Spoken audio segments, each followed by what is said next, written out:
Para generar una entrevista nos acompaña el doctor Vicente Solano, constitucionalista. Doctor, buenos días, gracias por estar en este medio de comunicación. Y vamos a preguntar directamente de nuevo. Vamos a preguntarle en estos términos, porque hoy en día, el día sábado, de hecho, con esta participación, con esta presentación de los candidatos, el correísmo se apunta a 6 temas bastante interesantes. Por un lado, convocar a una asamblea constituyente para reformar la Constitución. También una reelección indefinida que puede entrar en esta reforma a la Constitución, poner nuevas autoridades del Estado. Se basa en el artículo 208 de la Constitución, eliminar los procesos de sentencia, o sea que quieren impunidad, volver a ser candidato presidencial, claro, para ya no soltar más el poder, y que la fiscal Diana Salazar enfrente justamente a una verdadera justicia, a la justicia selectiva que ellos llaman. Doctor, ¿qué tan beneficioso vendría a ser a estas alturas del partido tener otra asamblea constituyente? Buenos días. Muy buenos días, querido Segundo, y a todos quienes nos ven y nos escuchan también por Radio Noticias Cuenca. Muchísimas gracias por la invitación.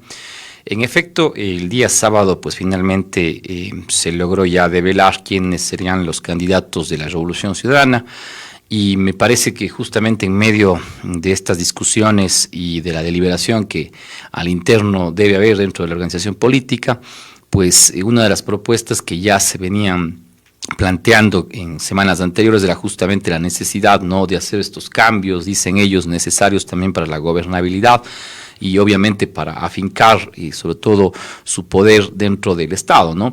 Me parece que en este sentido, pues la principal vía, diríamos así, para poder lograr esos cambios es una asamblea constituyente que ellos han denominado de plenos poderes nuevamente, que podría, digamos así, hacer una reversión en cuanto a los cambios que se generaron con el referéndum del año 2018, que fue en este caso pues planteado por parte del expresidente Lenín Moreno.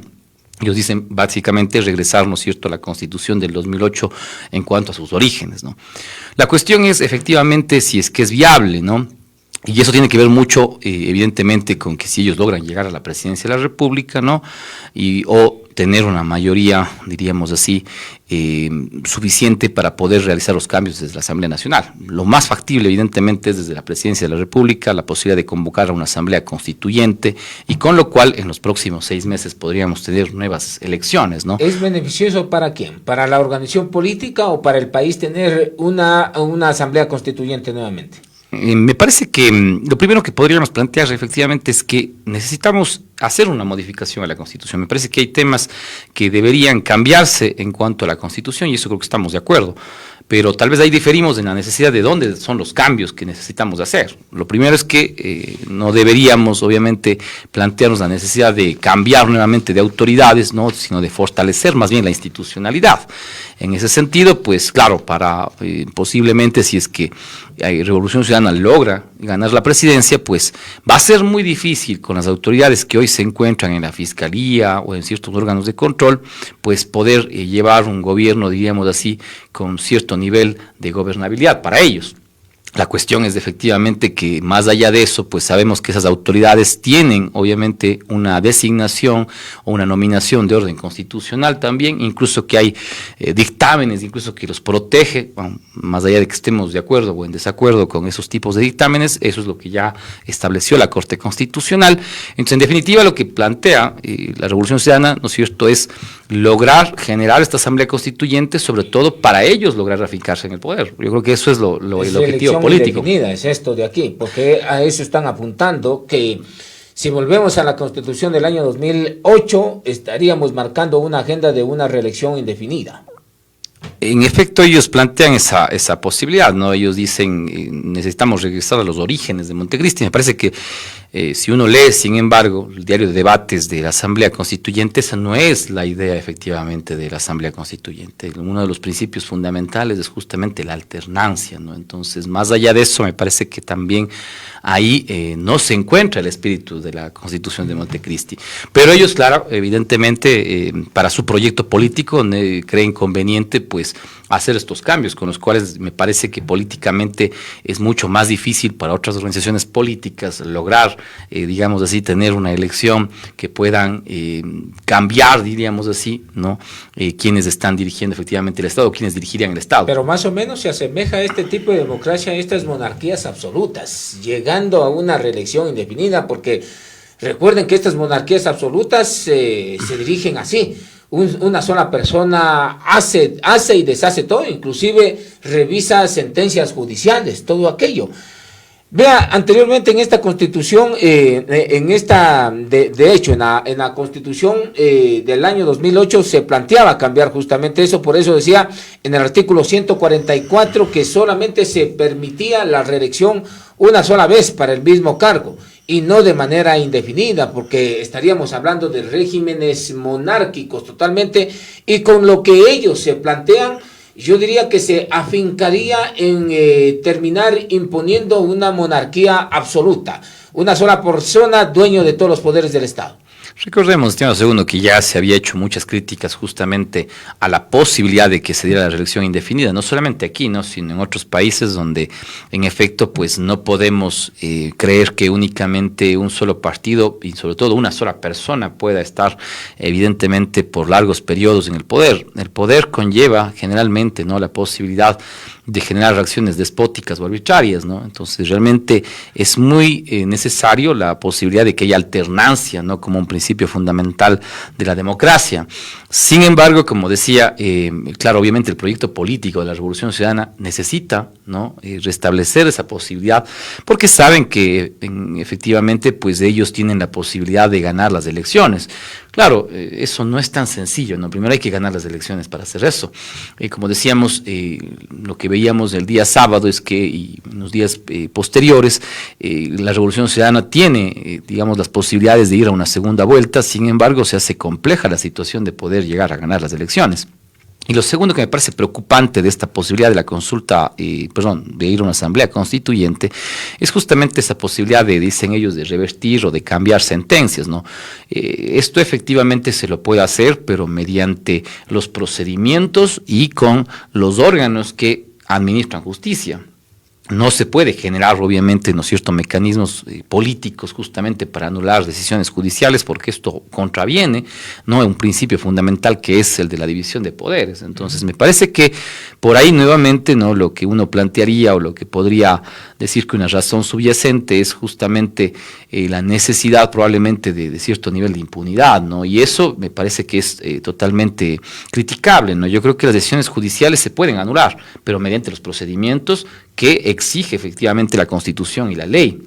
Y no, obviamente, tampoco no tratando de, digamos así, controlar la justicia o anular la independencia judicial. Eso es preocupante, ¿no? Yo creo que eso sí debemos tener mucho cuidado, porque eso implica, como usted decía, ¿no?, un régimen en el cual no hay el respeto, ¿no?, a la división de poderes, no hay respeto a las autoridades, a los órganos que efectivamente deben también realizar sus tareas como parte del Estado. El presidente de la República efectivamente en este caso cumple por el mismo mandato constitucional ciertas atribuciones, competencias, ¿no?, en este caso que tiene, pero que lamentablemente me parecen son generalmente desmedidas, ¿no? Nosotros hemos planteado que, por ejemplo, si hubiera una asamblea constituyente, lo primero que deberíamos hacer es que se le limite y se limite mucho más justamente las atribuciones del presidente de la República, o en su defecto se fortalezcan las de la Asamblea Nacional y o de los otros órganos del Estado para tener cierto equilibrio de poderes. También se hablaba del tema de una asamblea constituyente para desaparecer al Consejo de Participación Ciudadana y Control Social, que tiene todos los poderes. Imagínense nombrar a todas las autoridades del Estado. Entonces, la limitación de hecho de estas funciones y atribuciones que tiene el Consejo de Participación Ciudadana cae dentro de una reforma netamente constitucional, pero no para generar más derechos. Decir, muy bien, vamos a un tema de una reelección indefinida. Ya no nos convino el tema de una reelección para el mismo cargo, una reelección para el mismo cargo una sola vez, sino ya aquí nos vamos de largo. Por eso yo le planteaba el tema de las monarquías absolutas, que esto es lo que apunta justamente esta secta revolucionaria. A mí me parece que es importante señalar, como bien decía usted, segundo, que es necesario sobre todo reformar, por ejemplo, ciertos puntos o en este caso atribuciones que tiene el Consejo de Participación Ciudadana y Control Social, pero para eso ya no es necesaria una asamblea constituyente. La propia Corte Constitucional en algunos dictámenes ha señalado claramente que la posibilidad de transferir esa atribución, por ejemplo, a la Asamblea Nacional o devolverle, digamos, hacia la Asamblea Nacional, es una cuestión de una enmienda constitucional. Por lo tanto, es un proceso mucho más sencillo, ¿no?, que cualquier presidente podría hacerlo. Lamentablemente, incluso en ese sentido, el propio presidente Lasso tuvo la posibilidad, pero, como decíamos, esta última consulta popular no tuvo que ver mucho con las preguntas, sino sobre todo con la aceptación del presidente Lasso. Al final de cuentas, esa consulta planteaba esa posibilidad, pero finalmente quedó en nada al perder justamente ese referéndum. Entonces, en ese sentido, me parece que la reforma del Consejo de Participación Ciudadana no tiene nada que ver con una asamblea constituyente. Entonces, doctor, esto me lleva a preguntarle a usted, ¿cuál es la intención del correísmo al querer generar una asamblea constituyente nuevamente? O sea, si no va por ese tema, si lo puede realizar a través por una reforma de acuerdo a lo que ha dicho la Corte Constitucional, ¿qué es lo que pretende nuevamente el correísmo con un tema de una asamblea constituyente? Me parece que en ese sentido, ¿no?, lo que diríamos es que incluso es peligroso una asamblea constituyente, ¿no?, porque la posibilidad de tener, diríamos así, un constituyente que garantizó incluso en el año 2008 los derechos de la naturaleza, que garantizó varios derechos. Yo creo que con muchos concordamos a nivel nacional o internacional que la Constitución ecuatoriana tiene un gran catálogo de derechos y creo que por ese lado no necesitamos reformar justamente la Constitución. Sobre todo lo que nos parece, y eso lo conversamos con algunos también profesores y constitucionalistas, en el sentido de reformar la cuestión del poder, pero no en el sentido probablemente de fortalecer mucho más el presidencialismo, de en este caso fortalecer la posibilidad de la reelección indefinida, o en este caso de garantizar justamente de que el status quo, el establishment, digamos así, se mantenga como un presidente de la República que pueda hacer o deshacer, en este caso en el país, sino que más bien vayamos a fortalecer justamente un equilibrio de poderes. Pero parece que la propuesta, sobre todo de la Revolución Ciudadana, va en todo lo contrario, ¿no? Más bien va en fortalecer justamente esta posibilidad de un gobierno mucho más controlador, efectivamente, y además que tenga, digamos, menores tipos de control por parte de la ciudadanía y por parte de los otros órganos del Estado. Entonces, claramente, eso va obviamente en detrimento de la democracia. Muy bien, ¿no? doctor, entonces esto no le beneficia al pueblo ecuatoriano, tener una asamblea constituyente nuevamente, que seríamos cerca de la 21 asamblea constituyente. A ver, cerca de las, tenemos 23 convenciones. 23, ¿no? Sí. Asambleas constituyentes y 20 constituciones. Iríamos a la 21. Y esta sería la 21. Entonces, esto no le conviene al pueblo ecuatoriano, sino le conviene a esta organización política, nada más. Llamar a una asamblea constituyente para acomodarla a los intereses de una organización política.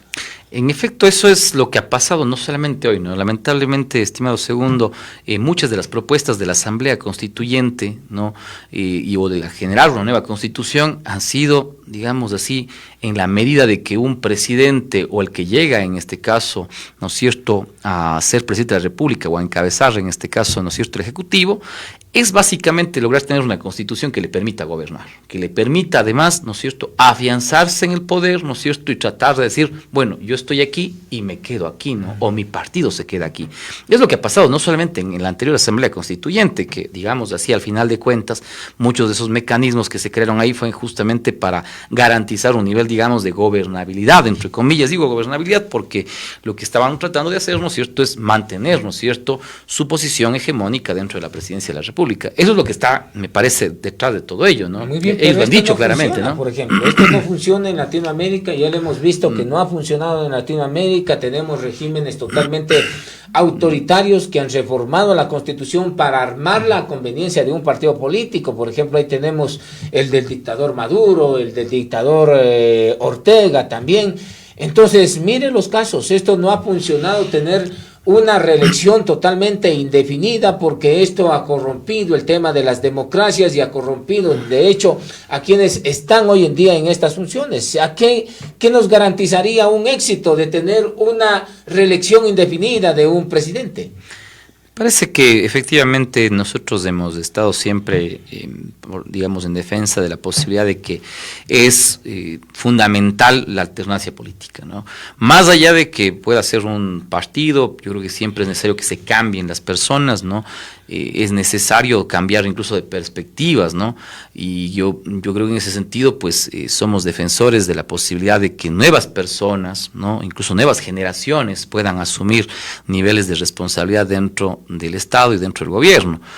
Sin embargo, por otro lado, me parece que los intereses más bien van por el sentido de querer justamente asumir el poder, más allá de cuáles sean, ¿no es cierto?, los fines que uno pueda tener, porque claro, muchos de los candidatos, candidatas y muchos de quienes probablemente también estén en la línea de defender esa posibilidad de una asamblea constituyente dicen es que necesitamos justamente garantizar los derechos, necesitamos entonces volver a tener salud, educación, y que ese es el fundamento, digamos, de la finalidad de estas reformas políticas. Me parece que más allá de la posibilidad de tener o no un presidente que se pueda elegir varias veces, la necesidad de educación, de salud, de vivienda se puede satisfacer de los medios y los mecanismos constitucionales que ya están establecidos justamente dentro del sistema jurídico ecuatoriano, ¿no? Entonces yo creo que más allá de eso, obviamente lo que le está buscando, sobre todo me parece la Revolución Ciudadana, pero no solamente ellos, yo creo que otros sectores también, es tener gobernabilidad. Porque ¿qué va a pasar, estimado segundo? Y pongamos en el hipotético, ¿no? En las próximas elecciones, efectivamente, tenemos que no gane el correísmo, que es posible, porque realmente ellos tienen o suponen la posibilidad de tratar de ganar en una sola vuelta, porque es el escenario menos complejo que podrían tener en política, diríamos así. Pero ¿qué pasa si es que efectivamente ellos pierden? Al otro lado, ¿no es cierto?, tenemos de que ellos van a conseguir un alto número de asambleístas. Algunos dicen, ¿no?, probablemente incluso una mayoría. No, 60. Entonces, por ahí, podríamos tener. Y con los acuerdos probablemente podrán tener una mayoría, ¿no? Pero ellos van a tener efectivamente que enfrentarse nuevamente a un presidente que puede estar en otra esquina, ¿no?, poniéndonos así dentro del eje correísmo-anticorreísmo. Entonces tendríamos un presidente, pongamos así como Yacu Pérez, ¿no es cierto?, que tenga que gobernar con una mayoría de asambleístas de la Revolución Ciudadana. Eso va generalmente, va a pasar lo mismo. Vamos a tener obviamente nuevamente pugna de poderes, también. O un Villavicencio, cualquiera de ellos, ¿no?, un hipotético, ¿no? Entonces efectivamente vamos a tener que la asamblea y el presidente nuevamente están en un punto en el cual tendremos conflictos, no tendremos la posibilidad probablemente de aprobar muchas leyes, y claro, eso va a entorpecer también la posibilidad de generar políticas públicas. Del otro lado igual, ¿no?, si es que efectivamente tengamos, ¿no es cierto?, una mayoría que no sea del correísmo y tengamos una presidenta correísta, si Luisa González llega a la presidencia, nuevamente tendremos esa misma posibilidad. Entonces, claro, yo creo que ahí sí, no, inclusive no solamente el correísmo va a plantearse la posibilidad de ir a una asamblea constituyente. ¿Por qué? Para reformar, ¿no es cierto?, probablemente, ¿no es cierto?, ciertos temas justamente que tienen que ver con los mecanismos constitucionales de los frenos, contrapesos, para tratar de buscar un cierto nivel de viabilidad. Pero lo más jodido y lo más pesado es el tema del Consejo de Participación Ciudadana y Control Social. Mire, por ejemplo, el abogado del correísmo, Allen Berbera, qué papel está jugando. Como ya no hay Asamblea Nacional, quieren desestabilizar a través del Consejo de Participación Ciudadana y Control Social. O sea, la punta clave de esto no es retroceder en materia de derechos, porque usted mismo lo dice, tiene un amplio catálogo en materia de derechos que se les da a los ciudadanos y muchos los ven muy bien, pero el problema está en ese Consejo de Participación Ciudadana y Control Social que termina monopolizando y nombrando a todas las autoridades del país. El funcionamiento, de hecho, del Estado ecuatoriano es nombrado por quienes hoy en día están en este Consejo de Participación Ciudadana, que responden a intereses políticos partidistas. Esa sería la clave. Ahora, con una reforma constitucional o con otra constitución, lo que propone el correísmo, a mi punto de vista, es, por un lado, tener la presidencia de la República de manera indefinida, por el otro lado, copar el tema de la justicia y, en un tercer elemento, generar un estado de persecución y pasarles las facturas a aquellos a quienes hayan generado procesos que en base a la justicia, que han terminado con sentencias en un estado casi delincuencial, decía César Montúfar. ¿Qué opina usted, doctor? Bien, me parece que en realidad, pues claro, las ambiciones políticas, ¿no?, de los diferentes grupos y obviamente también, digamos, de la Revolución Ciudadana están justamente en el nivel de cómo buscar el control, ¿no es cierto?, del Poder Judicial, y eso me parece que no ha sido solamente de la Revolución Ciudadana. Recordemos antes, ¿no?, la posibilidad de lo que decíamos del mismo Febres Cordero, por ejemplo, ¿no es cierto? O lo que antes se llamaba también, ¿no es cierto?, el socialcristianismo, diríamos que muchas de las veces tenía un nivel de control sobre el aparato judicial. Hoy en día se busca nuevamente eso, ¿no? Me parece que es importante, ¿no?, señalar que creo que cada gobierno busca tener un nivel de control dentro de la función judicial. A veces lo han logrado, otros menos, otros más, ¿no? Recordemos, incluso el mismo presidente Lasso ha querido varias veces también tener un nivel de influencia, de injerencia dentro del Poder Judicial, porque claro, la función judicial y sobre todo la Administración de Justicia muchas de las veces sí sirve, ¿no?, para lamentablemente generar ciertos intereses bastante protervos, ¿no? Realmente es digamos así, una especie de arma muchas veces que se puede apuntar contra la oposición política. Entonces, claro, controlar probablemente, ¿no es cierto?, esos niveles de la Administración de Justicia van a permitir también, como usted dice, ¿no?, probablemente empezar un nivel de persecución, de criminalización inclusive. Recordemos que aquí muchos también, en este caso, dirigentes sindicales, dirigentes digamos, contra las políticas mineras y otros, aquí incluso podemos ver el caso mismo del Yasuní, ¿no?, donde las autoridades pues judiciales no permitieron por casi 10 años básicamente, ¿no?, realizar una consulta popular. Entonces, claro, hay criminalización de la justicia, hay persecución y evidentemente pues tener esos órganos de justicia le permitirían a la Revolución Ciudadana también hacer lo mismo, ¿no? Se necesita generar una asamblea constituyente. Mire, el prófugo de la justicia, Rafael Correa, en una entrevista al medio de comunicación a El País, apuntaba justamente a estos 6 puntos. Que la fiscal Diana Salazar se enfrente a una verdadera justicia una vez que pierda la protección del Estado. O sea, van por la fiscal general.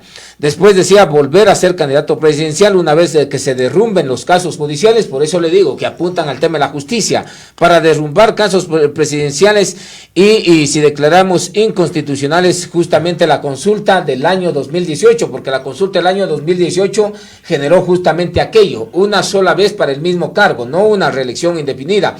Entonces, para ello se necesita tumbar el tema de los casos judiciales, sacar a todos los que le estorben, porque el correísmo considera un estorbo la aplicación de la justicia para ellos y empezar un Estado totalmente totalitario, al estilo de una monarquía absoluta. Eso es peligroso, doctor. Es peligroso, en efecto, ¿no? Nosotros creo que hemos tenido muchas experiencias de que la Administración de Justicia debe ser, obviamente, mucho más impoluta, ¿no? Y, en efecto, los jueces pueden tener sus preferencias, ¿no?, ideológicas y políticas, pero no así, ¿no?, en este caso, cómo deben decidirse o cómo, en este caso, se deben establecer los fallos judiciales. Entonces, yo no creo que el elemento político debe ser sustancial al momento de definir quién es culpable o quién es inocente dentro de un proceso judicial. Y, claro, nosotros hemos visto que de lado y lado, ¿no?, ha habido, yo creo que momentos en los cuales ha primado la política sobre el derecho y esto lo podemos ver, ¿no? Lamentablemente el fin de semana veíamos eso, ¿no? Un juez que sin ningún tipo, ¿no?, los derechos, ¿no?, de poder, de competencia y totalmente, me parece, con una decisión totalmente arbitraria que debe ser revisada, ¿no? Incluso recordemos que el día anterior justamente la Corte Constitucional ya estableció, me parece, un límite justamente al tema del prevaricato en cuanto a los jueces constitucionales, que permite, yo diría así con esto, sancionar justamente ese tipo de sentencias que no tienen ningún tipo de cabida, ¿no?, en un Estado constitucional. Pero efectivamente, claro, uno dice, claro, los jueces deben ser independientes, ¿no?, y por eso puede suceder este tipo de cosas, pero evidentemente, ¿quién puede corregir eso? Es justamente los propios órganos de la Administración de Justicia. No tiene por qué, ¿no es cierto?, el presidente de la República, la Asamblea Nacional o otro órgano que no esté dentro de la Administración de Justicia corregir esos fallos judiciales, y yo creo que eso se lo puede hacer. Hay los procedimientos constitucionales para hacerlo, pero la otra cosa es, en cambio, lo que pasó en el año, recordará usted, 2011, ¿no?, donde el propio expresidente de la República dijo, voy a meterle la mano a la justicia. Yo creo que eso, incluso yo decía, justamente dentro de mi tesis, que tiene que ver con la independencia judicial, decía, eso es totalmente una cuestión que en ningún país, yo creo que en el mundo se podría ver, o al menos en los países que uno dice que tienen un desarrollo teórico constitucional importante, no se podría ver que un presidente diga eso, ¿no?, porque eso sería una cuestión realmente totalmente, diríamos así, que no tiene asidero dentro de un Estado constitucional, ¿no? Claro, entonces ya no podríamos estar avisorando la intención que tiene el correísmo de esto. Tenemos jueces que son fusibles, jueces que generan inclusive ante el tema de habeas corpus. Usted vea cuántas veces salió Glass y cuántas veces nuevamente ingresó Glass y después salen con este tema de acá. Entonces esto ya no nos da luces de por dónde va esta secta política. Yo creo que, en efecto, como decía, el tema es que lamentablemente, ¿no? Muchos de los presidentes y ahora candidatos y próximamente pues autoridades, ¿no? Siempre se han dejado llevar, ¿no? Por sus intereses tanto particulares como por los intereses obviamente personales, ¿no? Y claramente muchos, y eso no es ser infidente, ¿no? Muchos de los altos dirigentes de Revolución Ciudadana han señalado que buscan obviamente que el expresidente de la República vuelva, ¿no? Yo creo que hay los caminos judiciales que se pueden justamente plantear y que todavía tienen posibilidad de traerle al propio presidente de la República, porque obviamente los fallos pueden ser revisados, ¿no? Pero una cuestión es que los fallos sean revisados en estricta materia judicial y en estricta materia de, en este caso, los delitos que se han sido imputados y de los procesos judiciales que pueden ser revisados. Eso yo creo que eso es normal y es una garantía justamente también para los ciudadanos y ciudadanas. Otra cosa es, en cambio, claro, que yo pueda cambiar jueces para que las decisiones efectivamente estén en el marco más del orden político que el orden jurídico. Eso sí es inaceptable, ¿no? Yo creo que eso no va por ahí. Y yo creo que si fuera otro presidente, fuera el mismo presidente Lasso, por ejemplo, yo creo que mucha gente criticaría justamente esa posibilidad, ¿no? De que se revean los fallos judiciales, porque evidentemente yo estoy más afecto a una línea política, o en desafecto a otra línea política. Creo que hay que cambiar eso, ¿no? Y por eso mismo decía, lo fundamental es que en una reforma constitucional lo que hay que apuntalar es la institucionalidad. Mire, ¿qué instituciones quedan todavía realmente con confianza? Mucha de la gente dice realmente no confía en las instituciones políticas. Estamos hablando, incluso veían en los otros días algunas encuestas en las cuales 1 de cada 10 ciudadanos apenas confía en el Estado o en las instituciones del Estado.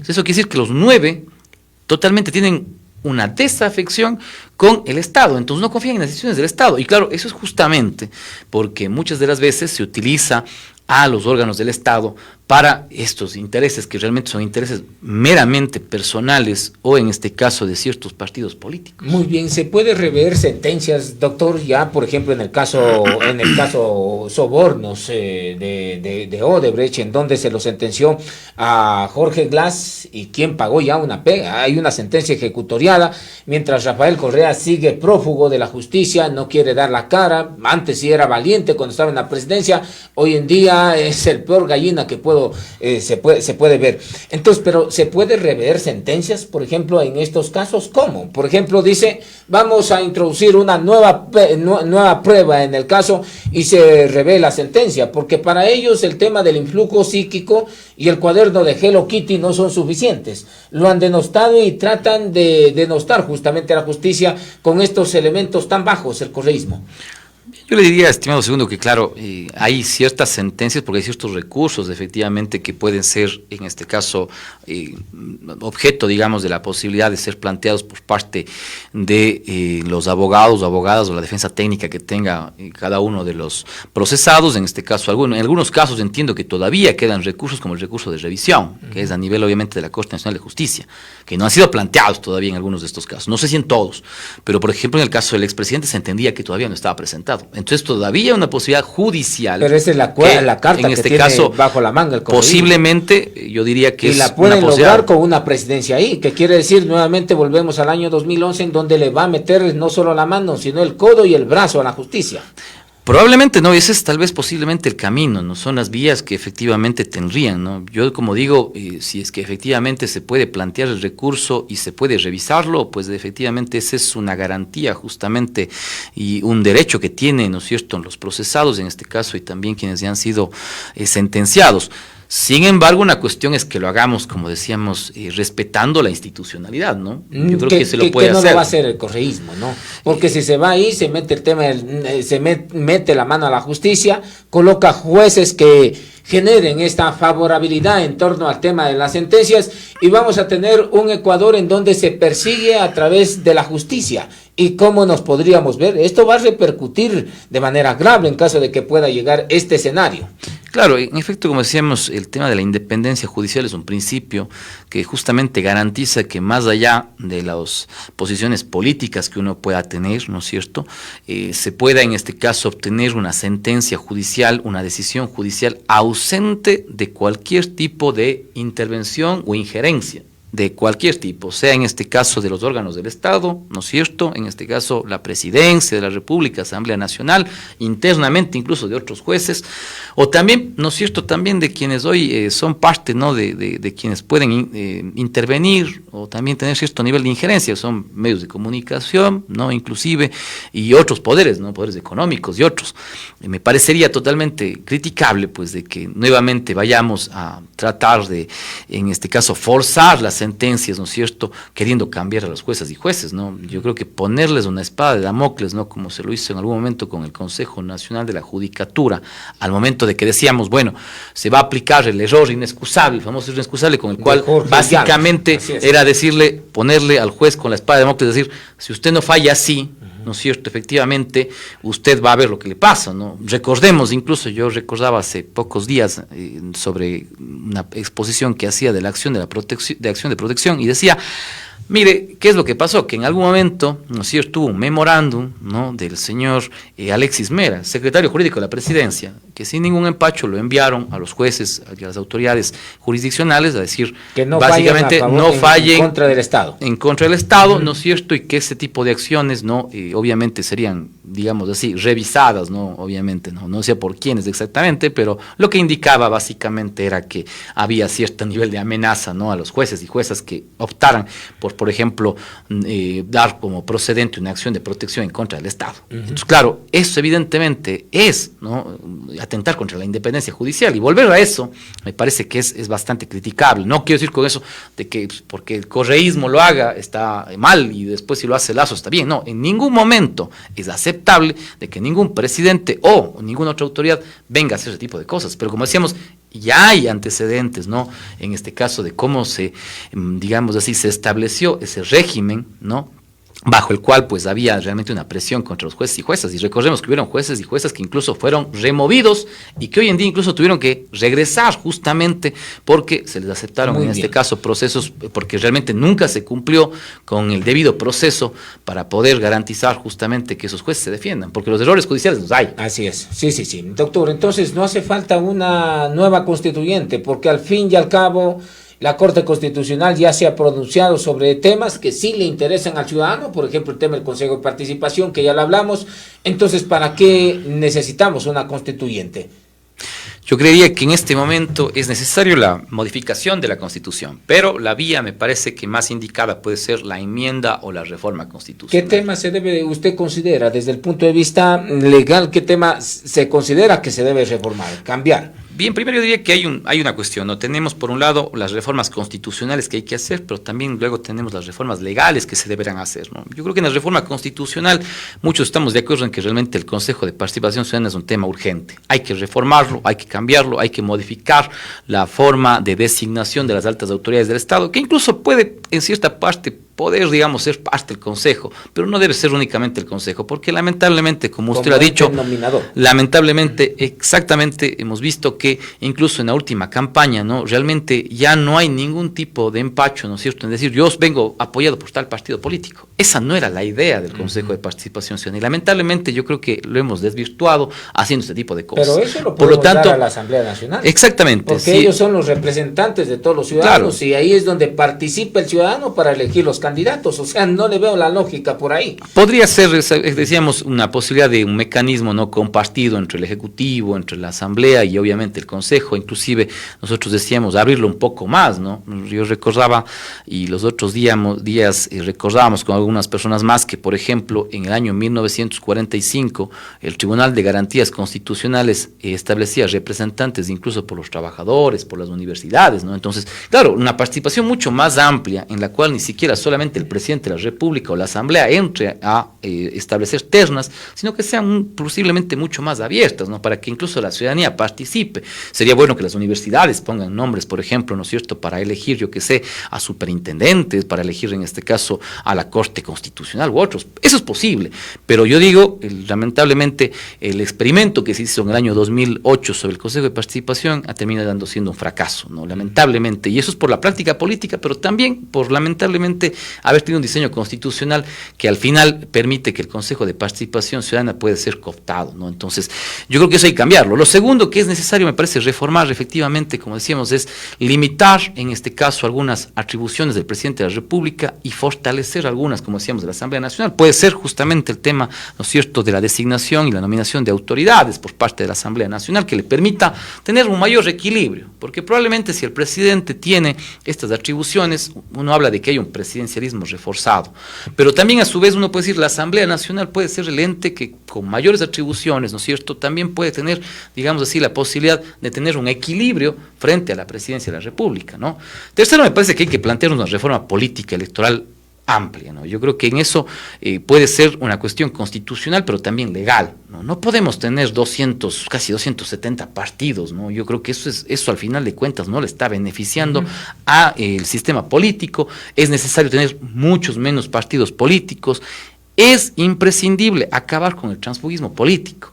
No podemos hablar de candidatos que están buscando partidos, ¿no es cierto?, de alquiler, y partidos que básicamente, ¿no es cierto?, también están alquilando, diríamos así, las candidaturas. Por eso tenemos, ¿no es cierto?, que hay una gran dispersión política y que al final de cuentas la gente también desconfía del político, ¿no? Entonces, claro, porque pasan este tipo de cosas en las cuales tenemos partidos de alquiler. Entonces necesitamos tener una reforma en cuanto a los partidos políticos para evitar justamente que no vengan estos candidatos de última hora que no están afiliados a ningún partido, por lo tanto no responden al partido, no responden ante nadie, ¿no? Prácticamente así, diríamos como una especie de monarquía, ¿no? Respondo solamente ante Dios y nadie más, ¿no? Entonces, claro, todas estas reformas me parece son necesarísimas, ¿no? Además de otras más que yo creo que son importantes para justamente garantizar que haya un mayor equilibrio entre el poder del Estado. Reformas apegándose netamente al tema de derecho, ¿no? Reformas apegándose a los caprichos de un partido político, me dice.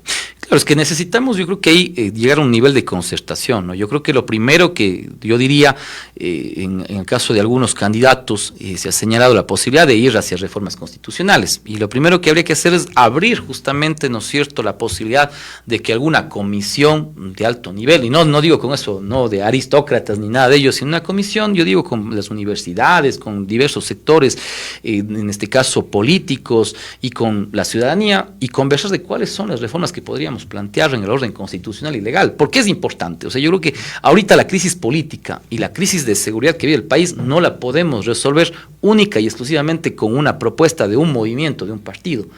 Yo creo que más bien es aceptable de que ciertos candidatos han sugerido de que hay que abrir la discusión a la reforma constitucional, porque luego de 15 años, ya son casi 15 años, estimado segundo, que va a cumplir la Constitución, ya tenemos la posibilidad de evaluar, decir, bueno, estas atribuciones, estos órganos funcionan, ¿no es cierto?, estos mecanismos funcionan, estos no funcionan, o están funcionando medianamente bien. Lamentablemente es los partidos políticos quienes han manejado, y para ellos sí funciona el Consejo de Participación Ciudadana, porque quienes han tenido cuota ahí es el Partido Social Cristiano y el correísmo. Entonces para ellos van a decir, esto funciona a la perfección, porque si no estoy de mayoría en la asamblea, pues hago oposición desde el Consejo de Participación Ciudadana, atribuyéndome inclusive temas que no son de competencia del Consejo de Participación Ciudadana. Entonces esto va a ser como una pesadilla eliminar el Consejo. Me parece que, sin embargo, es una necesidad, ¿no? Yo creo que más allá de las cuestiones políticas y de los partidos políticos hay que pensar en país, ¿no? Y pensar que este tipo de instituciones no están cumpliendo con el rol de la participación, porque una cuestión hay que estar claros, el Consejo de Participación nació como un órgano que iba justamente a garantizar que los concursos, ¿no es cierto?, de oposición y méritos que se hacen para poder nominar a estas altas autoridades sean efectivamente cumplidos.